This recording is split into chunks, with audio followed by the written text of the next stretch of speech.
All right, let's move on to Canada. Yep. Let's see, just one moment. Okay, so hopefully all of you can see my screen right now. Yep. Excellent. So essentially, first of all, my name is Vasisht. I'm currently a master's student in a program called TEAM, which stands for Technical Entrepreneurship and Management.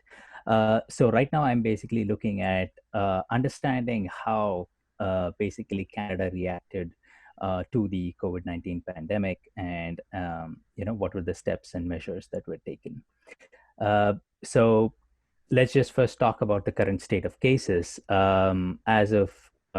Technically, as of yesterday, there were just 498 reported cases in Canada, which is a pretty significantly good reduction when compared to more than 2,000 cases a couple of months ago.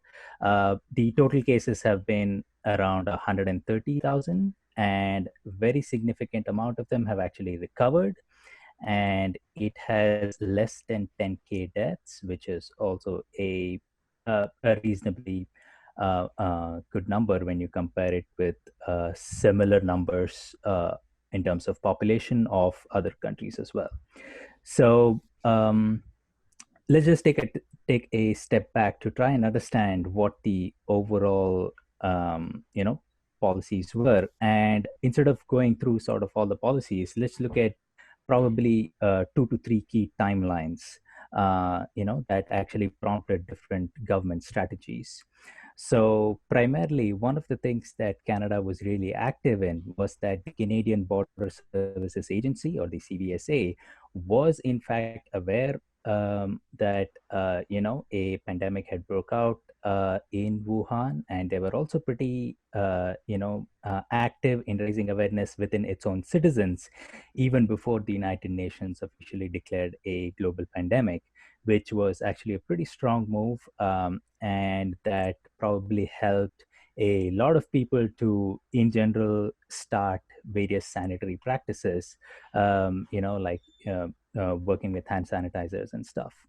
And then one of the next key moments is basically that on March 13th, the Prime Minister of Canada, along with the Parliament, actually declared on March 13th that the country would go into a lockdown. Now, this date is actually key because a lot of people would have initially thought that March 13th might have been slightly towards the later side in terms of the actual lockdown declaration. But what we need to keep in mind is that at that time, on March 13th, oh, bless you. Wow, it's scary to hear a person cough now. Hope you're doing well. So, on March 13th, basically, there were just 42 positive cases that were confirmed across the country. And yet the Prime Minister actually and the Parliament actually had a unilateral agreement to actually move the country into a lockdown, which was actually a pretty strong government strategy. And throughout the course of the lockdown, there were several relief packages that were released by the government to tackle unemployment and to help, sustain the economy and things like that. So, in terms of technological developments, I actually sort of, plan to concentrate on this for the next few slides. They basically developed an app, which was the Canadian COVID-19 tracker, or an alert app. Now, when they decided that this was something that was to be released by the Canadian government, universally it was well accepted and appreciated. So how it works essentially is that it uses Bluetooth to exchange random codes with nearby phones, and every day it checks the list of random codes from people who tell the app that they've tested positive, and if you're near one of these codes, you'll get a notification. Now, again, the privacy was protected, saying that the COVID alert does not use GPS, it does not track your location, there is no personal information, there's no health information, and there's no health information about anyone, nearby you and stuff like that. So it was a pretty strong privacy policy-oriented application. However, there were several skeptical comments about the app in the lines of saying, well, there is a requirement of the citizen themselves to actually enter the information onto the app stating that they have tested positive. So the ball actually is on the citizen's court, which a few people were skeptical about, because if a person does not promptly put that on the app or does not have the app, then there is going to be a chance of it spreading and stuff like that. And the initial versions of the application basically was very, very strongly oriented towards protecting the privacy policy in such a way that the actual medical requirement was sort of pushed towards the secondary slide. And this is a general overview on how it basically looks. So it's very simple. You have your COVID alert application on, and there's the first screenshot on the left basically states that you have no exposure detected.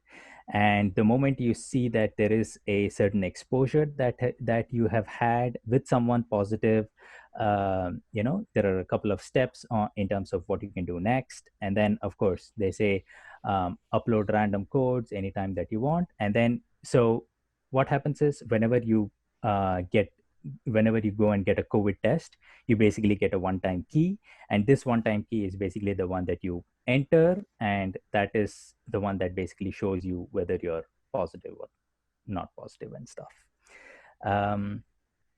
And so a couple of gaps or a couple of rooms for improvement that actually was visible in the application was that there was very limited geographic coverage. So in Canada, not all the provinces had access to the app or did not have the app activated in those provinces or in those areas, or did not have the complete capacity to actually utilize the full functionality of the app. And like I mentioned before, privacy policies were actually pushed to a top priority rather than the medical functionality and the medical need, which sort of saw an argument from both ends. And the concept initially, of course, earned universal praise because a lot of countries said that that is the right way to go about. But the execution and the rollout of the app had pretty strong gaps to fill. And there have been, of course, different iterations and different versions of the app, and they have sort of worked on filling gaps in terms of trying to understand how well they can prompt the citizen themselves to, enter their information. And in general, the overall pandemic response has been positive, has been pretty good, has been appreciated because in comparison with various other countries, again, with similar population numbers, Canada has been known to do relatively well. And also another major point is that currently the number of cases are decreasing, and just around 500 cases a day is a pretty significant drop from close to 3,000 cases a day. So they're looking much better than what they were a couple of weeks back, but it's not yet completely it's not life back to normal, as in the case of Wuhan. So yeah, that is my presentation. Thank you. Thank you. I really like the way when somebody coughed, you stopped your presentation and inquired about their well-being. That kind of empathy is what we need to get through this difficult time. Thank you. Yep.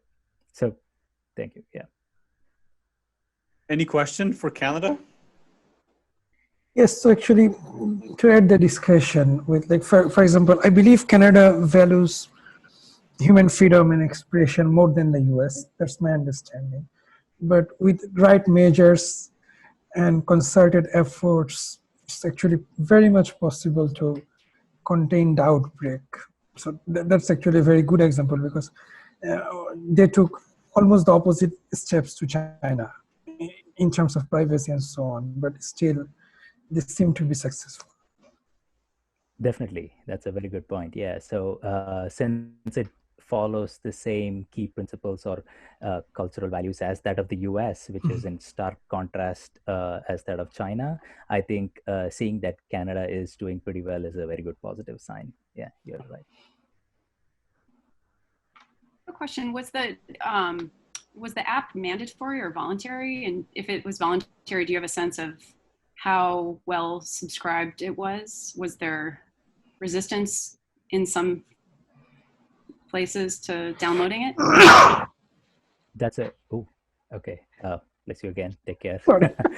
No, I'm fine. Just to let. Okay. Good to know. Good to know. Yeah, thank you, Aaron, for that question. Actually, I do not know the level of downloads for the app that currently is there, but I do know that the app download is voluntary. And one of the things I saw was that even though there were different people who were waiting for the app to actually download, who were waiting to download the app, they still, some of the people in a few provinces that did not have coverage could not really make use of the app because I think the healthcare system wasn't, sort of ready to give them the codes in terms of saying, well, these are the codes for you right now to load onto the application, and then this will state whether you're positive or negative and things like that. Additionally, one of the other major issues was also that few people did not want their, this is something that was random that I saw, was that a few people did not want their Bluetooth to be turned on all the time. So they had a couple of issues with that, saying, well, I don't want my Bluetooth on all the time. And when they turn off the Bluetooth, basically the app becomes pretty much useless because it doesn't, sort of notify who's there around you and stuff. All right, I want to move on to the next country just to stick to the time. Sure. Sweden, you're up.